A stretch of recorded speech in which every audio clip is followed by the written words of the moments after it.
Oh, sorry, I should also mention Joel. We read from Joel. Because I'm going to be, another one is, so this is the Sabbath that falls during Sukkot. So there's actually three other uh, texts as well that I'm actually going to be talking about today. It would be in it would be Exodus still 33, verses 12 to 34, and as well as I'll be talking on Ezekiel 38. Oh, sorry, 30. Yes, 38, starting at verse 12 to chapter 39, verse 16. And then as well on the other one will be in uh, Luke 2, 1 to 14. And so kind of the reason I chose those for today, because as I was going through it, I saw that they're both on there. But if you notice the email, it would have them both.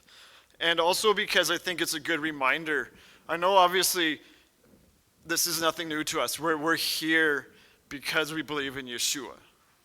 But I also think it's good to be reminded of, our first love, of why we are all here in the first place. And that is because we have accepted Yeshua as our Savior. Don't worry, I'm not going to do an altar call or something like that. Okay, I know that's not the context. But just as a reminder for us, because I think sometimes we can, I know we kind of go through the motions. Sometimes we can tend to forget. Sometimes things just become so kind of, oh, that's just who I am. Maybe it's good to be reminded once in a while of who we are and what Yeshua has done for us, and especially because of this time of the year. And so if you were to go to, if we go to is Exodus 33. I won't read all of it, but I'll just talk about it a little bit. It's basically, so before this, we know that there was the golden calf incident. They fell. Moses wasn't even down yet. They had already decided in their hearts that they were going to create another false god. So here now we see, obviously, Hashem, Elohim, he's really upset, right? It wasn't even 40 days, and you're already leaving me.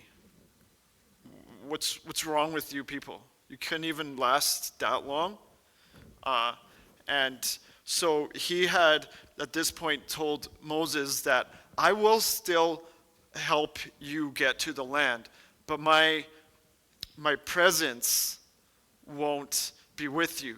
So then the question is, what does that mean? What does the presence of God mean? Because clearly God said that he's going to go with them.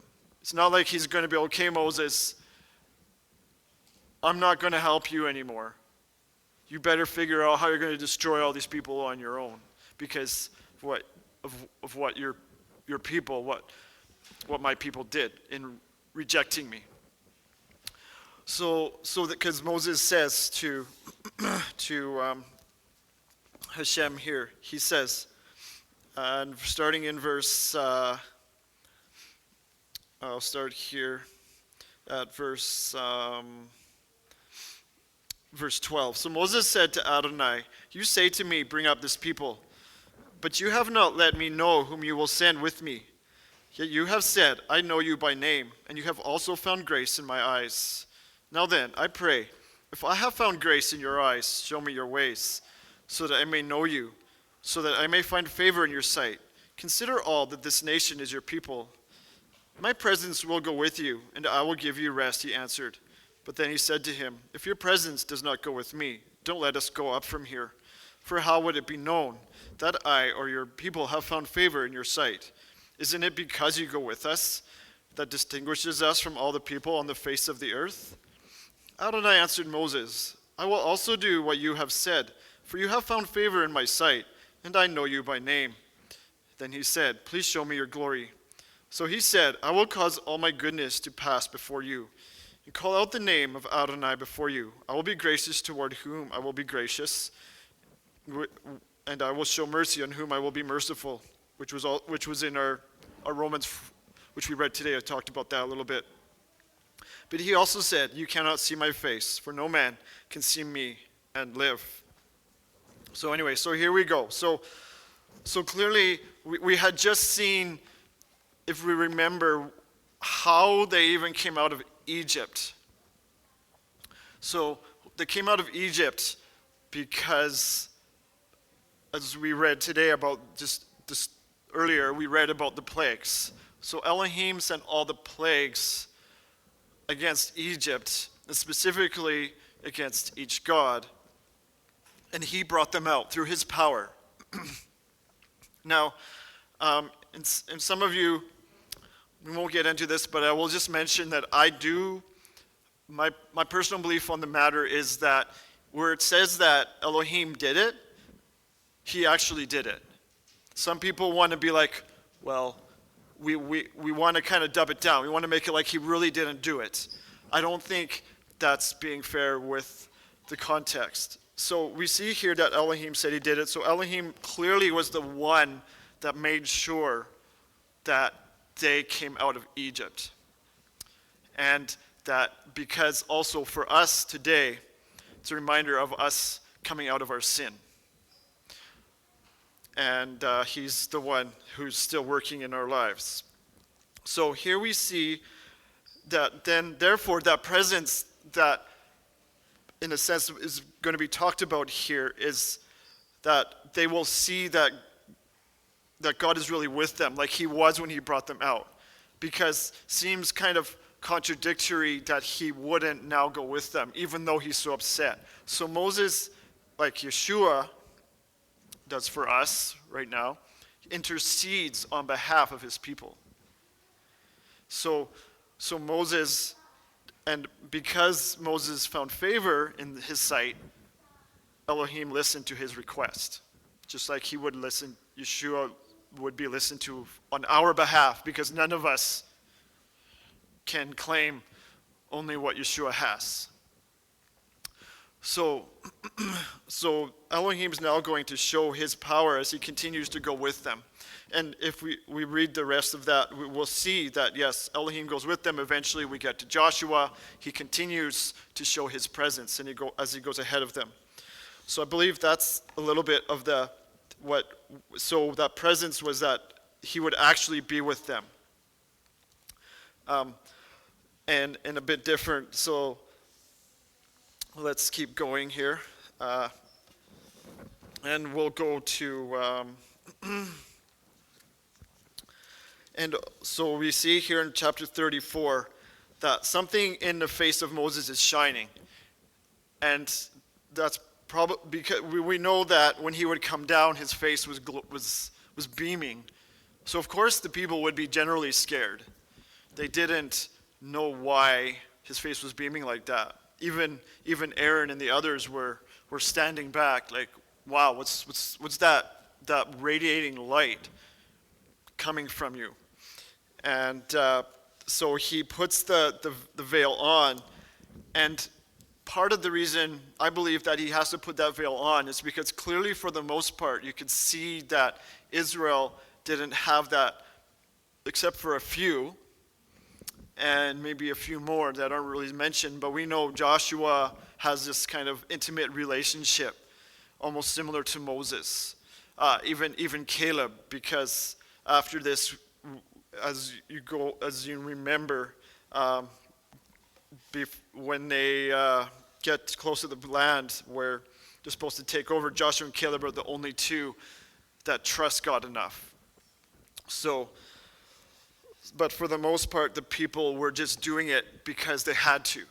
They hadn't really put together the idea of what they're doing with faith in the God that they believed in.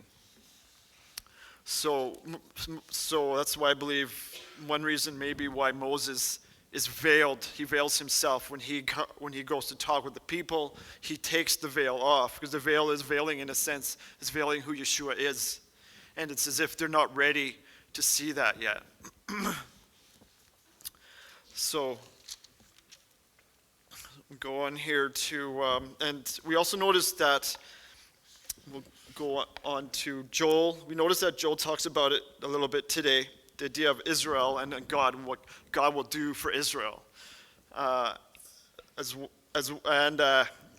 Ezekiel, let's actually turn to Ezekiel.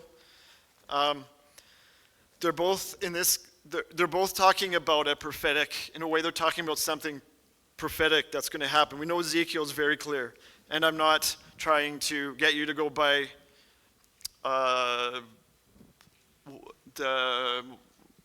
Amir Sephardi's book.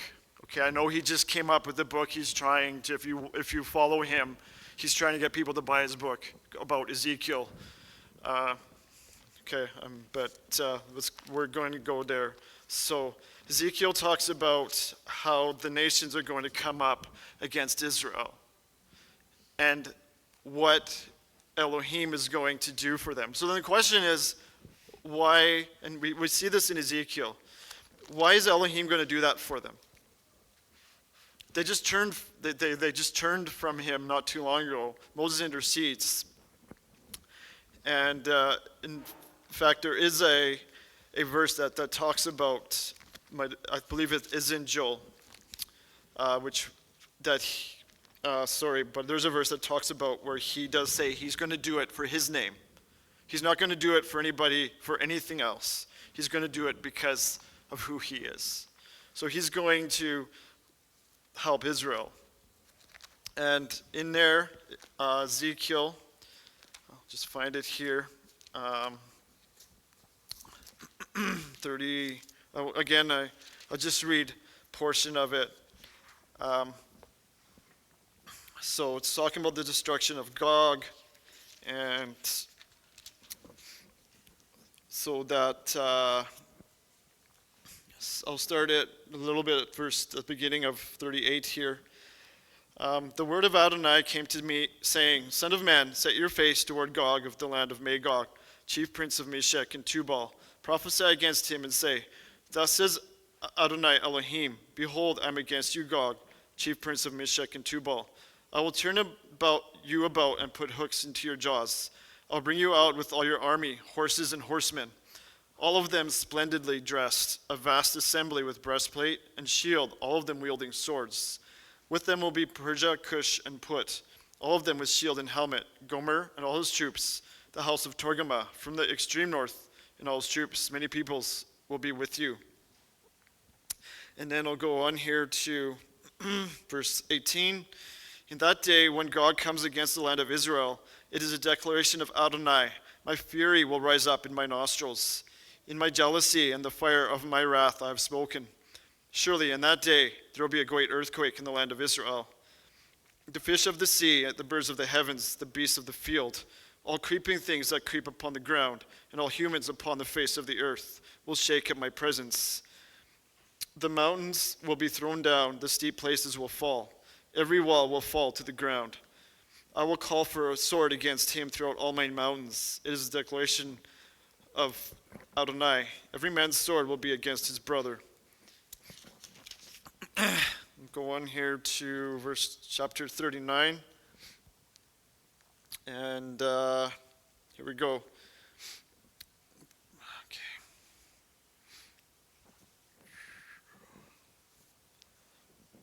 Okay, verse 21. And I will put my glory among the nations. All the nations will see my judgment that I will execute in my hand that I will lay on them. The house of Israel will know that I am Adonai, their God, from that day onward. The nations will know that the house of Israel went into exile for their iniquity, because they broke faith with me. So there's our answer.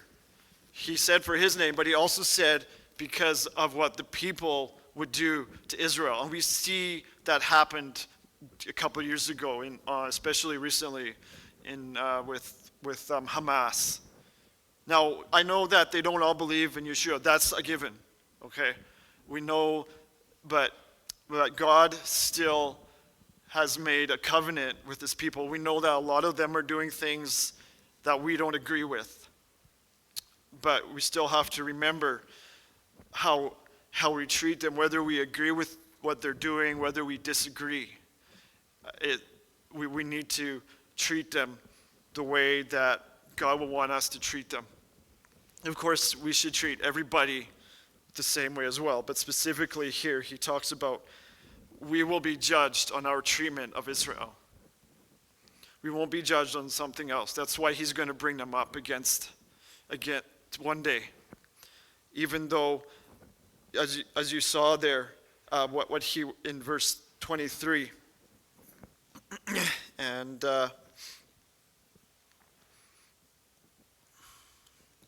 in verse 24, I dealt with them according to their uncleanness and their transgression. I hid my face from them. Therefore, thus says Adonai Elohim, now I will restore Jacob from exile. When I have compassion on the whole house of Israel, I'll be zealous for my holy name. And so, again, there's this idea like what happened in Egypt, where they're going to be brought out back again, and they're going to be in their land. And because God says that that's part of what needs to happen before he returns.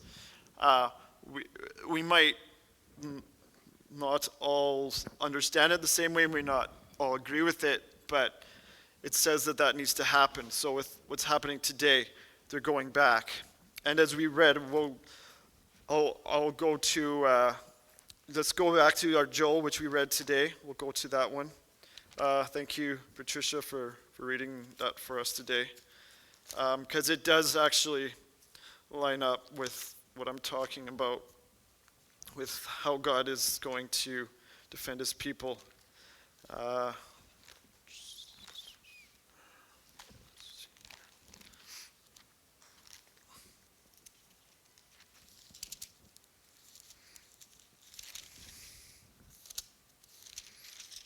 Mine, I know you notice up there in the Hebrew one, it has chapter 4. Mine is set up in the Hebrew way, so it's chapter 4. Yours, some of yours, it will be chapter 3. So, okay. Starting in verse, I'll just read a little bit here. So that you will know that I am Adonai your God, dwelling in Zion, my holy mountain. Then will Jerusalem be holy, and foreigners will cross through her no more. I will be in that day, the mountains will drip sweet wine, the hills will flow with milk, and all the wadis of Judah will flow with water. A spring will flow out from the house of Adonai, and water the valley of Shittim. Egypt will become a desolation, and Edom a desert wasteland, because of the violence against the children of Judah, because they shed innocent blood in their land. But Judah will be inhabited forever, Jerusalem from generation to generation. I will acquit their blood guilt that I had not acquitted, for Adonai dwells in Zion. So we know, interesting there, it says no foreigner will cross through. So what does that mean? That's obviously talking about, in this context, I think we need to see it as one who doesn't believe in the God of Israel. Because we know that clearly foreigners who believe are part of Israel. You can see that clearly when you're going through the wilderness traveling, how there was a mixed multitude that left Egypt, because a lot of them would have come to believe in the God of Israel at that time. They would have seen the power. They would have seen him, like we read today. He actually makes a distinction between the land of Egypt, where the Egyptians are, and other people who Egypt had conquered would also have been living in Egypt. And then verses where the Jews are living, and he keeps that one protected. And so So here, he's so then when they leave, right? He doesn't always mention the mixed multitude, but he does sometimes mention them depending on the context. He talks about this mixed multitude that's with them in the land, and so here the foreigner again is somebody who has chosen to disregard the God of Israel. He will not be allowed because he would be there for other reasons. And we know at this time that will no longer, it will be too, it seems, depending on the timing of this or how you see it, it could mean that means it's too late.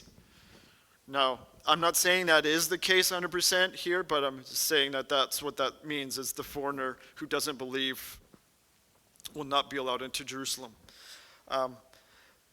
unless they come to faith.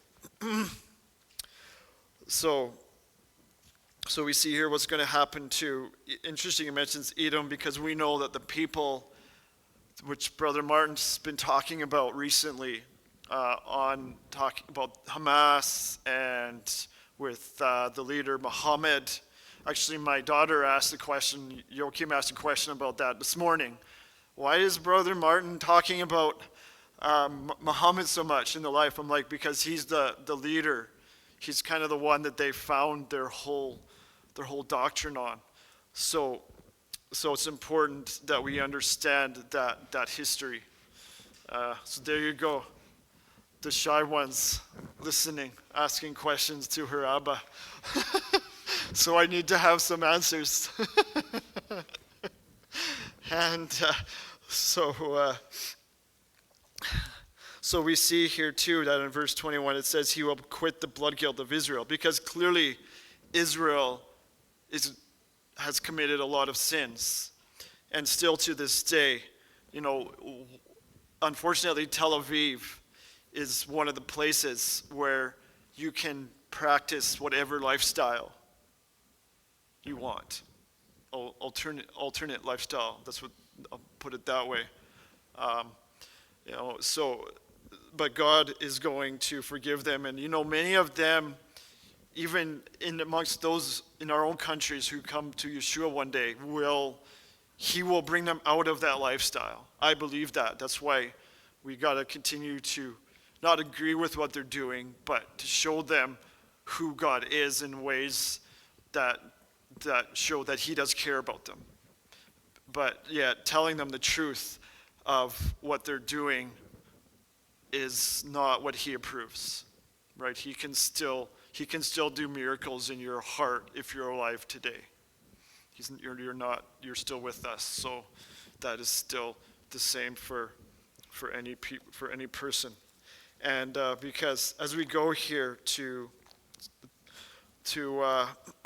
Luke, and I know generally this one is used for those of us, most of us have come out of the Christianity. Except for like my daughters, thankfully, maybe Luel's too. I don't know if I'm okay. Yeah, Luel's kids as well. Maybe, I don't know about you, Robert, your children, if this is what they know, or if they know something before this. I don't know. Do they know stuff before this, or is this what they know? So, have they been taught this from when they were babies? I can't hear.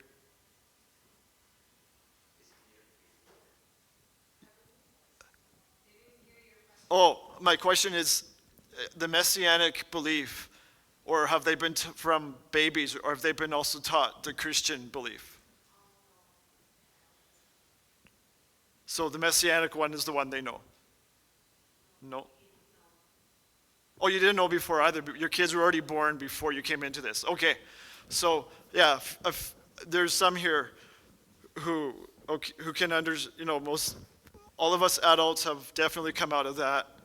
Thankfully, some of you kids don't have to deal with getting rid of that baggage, all right? Because it's really hard, as you can tell, to get over it and to ask you to move past it. So here we see this is normally used during December 25th. Okay? And I know people who know that the reality of it, but still believe that it's okay to teach their kids that this is when he was born. But all I want to say about that is we don't know. So I do believe that Sukkot, like Brother Lual was saying a few weeks ago, is the best time of when Yeshua was born. Not only because it does say in John 1, which he mentioned about him being the light and coming in. To me, it makes one of the reasons I see it during Sukkot. You can find other, even medically, when John was born, and then eventually, we know Yeshua came closely after John. So if you do the counting, you can figure out, okay, John was born this time, Yeshua was born this time, so 9 months roughly around this time. I also know there are other people who believe that he could have come at a different time. That's fine. We can have differences on that. But I'm just telling you how I personally see it from my understanding of the scriptures. So Yeshua would have been born sometime during Sukkot. We don't know the exact date. Again, seems like back at that time, birthdays weren't as maybe celebrated as they are in other cultures, at least our culture. I don't know about Israel today. I don't know if they really take more time than they used to celebrate their kid's birthday. But it was important, but it wasn't something that you would always necessarily make a big deal about. And so here we see that there's a sukkah built. So obviously, as we understand in the history, this was in Israel. Joseph goes with Mary, his wife, go to Bethlehem because of their being expected to go, because he has to go back because Caesar had said that they have to go and be counted. And I believe it. Let me see it here. Now I'll just read it here. Now what happened in those days? A decree went out from Caesar Augustus to register all the world's inhabitants. So there you go. This was the first census taken when Quirinius was governor of Syria. Everyone was traveling to be registered in his own city. Now Joseph also went up from the Galilee out of the town of Nazareth to Judah, to the city of David, which is called Bethlehem, because he was from the house and family of David. He went to register with Miriam, who was engaged to him and was pregnant. But while they were there, the time came for her to give birth, and she gave birth to her firstborn son. She wrapped him in strips of cloth and set him down in a manger, since there was no room for them in the inn. So, I believe there's two things going on. One, obviously, which we just read, was that they had to be registered. So the place is filling up with people who are traveling back from wherever they're living. They're going to Bethlehem. So the inns that are there, if there's one or two or more, are going to start filling up, because these people don't actually live there. They're just going there because they're expected to by the Roman governor at that time. They go there, they register, and then they're probably also there, though. The reason I believe that the inn would have been full was because Sukkot would have been happening at this time, because it talks about that. It talks about that they laid him, and so there would have been place for the animals to go, and the sukkah would have been built, because he had no room for them. So he's obviously an inn owner, but obviously he also had a place where he could build a sukkah. And so he puts up the sukkah, and he says to Joseph and Mary, sorry, I don't have room for you in my inn, but I have a sukkah where you can be born in. And what a perfect way, right? Because the reason we celebrate Sukkot is, and the reason we're supposed to dwell in open, it's open, is to show of the reminder of the traveling of Israel through the wilderness, and how even if you look at the idea of the fire and the smoking pot, that Yeshua would have, in a sense, he would have been revealing himself to them in a way that he was actually there with them traveling. He didn't show up the same way he would later. But so I think this was something that was also important to him too, that he experienced. And also because now this one would be born that would bring us salvation. And because he wanted to dwell with us, the whole reason that he created the world, the earth in the first place, was because he wanted to dwell with everybody. He created Adam and Hava. That's why he would go and visit them. And unfortunately, the deceiver knew that. The deceiver, like he always wants, he wants to be worshipped. He wants to be put in the place of God. And so what happens here? Yeshua shows up was born during the time of Sukkot, and he feels what it's like as a baby to actually be in a sukkah, and all the other people who would also have had sukkahs out at that time. So because of that now, because he promised, like we saw in Genesis 3:15, he makes that promise that, he would crush the heel. So he would crush the head, and the deceiver would bruise his heel. He had to come. And we see that, right? Noah, and we see Abel believing. We see all those people believing that this one would come. They didn't know exactly all the details. They maybe had a few details, but not like what we have. And even the fact that we can tell people that, yes, the Savior, he lived at this time before us. And they didn't say, okay, we know he lived at this time. They were looking forward to the time when he would live. So like Job and others were looking forward. So their salvation was ahead versus our salvation is we've seen it. So we're looking something that's happened. That happened already. So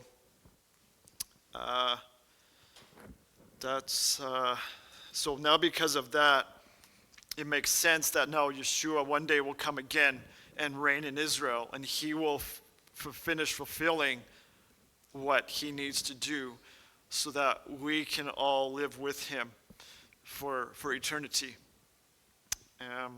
Because now that relationship has been restored, because he still had to come to fulfill everything, even those that like Adam understood a little bit, Noah, Abel, all the rest, the prophets, he had to come to do what he said, because that's important in that context. It's important that you actually do what you say. That's also why he would always tell the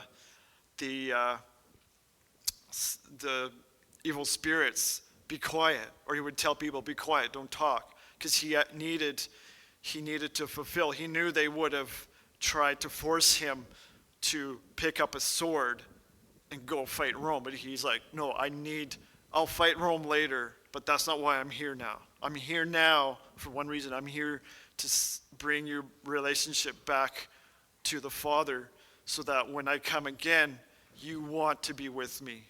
So he's born, he lives, he dies, rises again. Now he can come back and be our protector, be our keeper, and save Israel from the enemies that still today want to destroy it. So that's what I have today. Any questions or comments?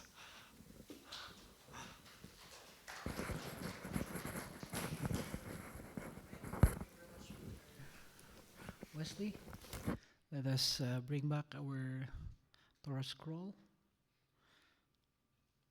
Oh.